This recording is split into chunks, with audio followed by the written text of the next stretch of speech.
ជារៀងរាល់ថ្ងៃចំនួននេះនៅតែបន្តសហរដ្ឋអាមេរិករដ្ឋនានាចំណាយប្រហែល$5.5 លានអាមេរិកដើម្បីរក្សាក្រុមវាយប្រហារនាវាផ្ទុកយន្តហោះមួយក្រុមឲ្យដំណើរការឈូងសមុទ្រពេជារៀងរាល់ថ្ងៃអ៊ីរ៉ង់កំពុងបាញ់បង្ហោះយន្តហោះគ្មានមនុស្សបើកដែរចំណាយអស់$30.000ហើយបង្ខំឲ្យអាមេរិកស្ទាក់ចាប់ពួកគេជាមួយមីស៊ីលដែលមានតម្លៃ$1 លានក្នុងមួយគ្រាប់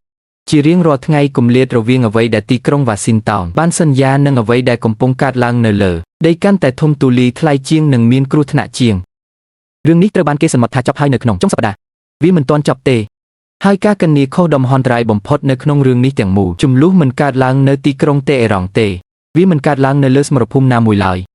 វាកំពុងកើតឡើងនៅក្នុងសមិទ្ធកម្មដែលថាទីក្រុងវ៉ាស៊ីនតោនបានសាងសង់ប្រតិបត្តិការទាំងមូលនេះនៅលើការសន្មតដែលត្រូវបានខុសមុនពេលគ្រាប់បែកដំបូងធ្លាក់នឹងការសន្មត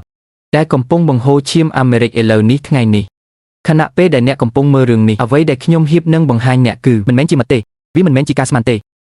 វាជាគំរូមួយដែលអ្នកយុទ្ធសាស្ត្រហិរញ្ញវត្ថុយោធាអ្នកវិភាគនិងអ្នកសង្កេតការស៊ើបការសម្ងាត់កំពុងតាមដានរួចហើយ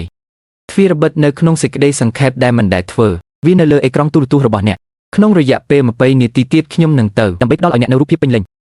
ដើម្បីឲ្យបានព័ត៌មានទាន់ហេតុការណ៍សំខាន់សូមចុចសញ្ញាបូកនឹងរូបបេះដូង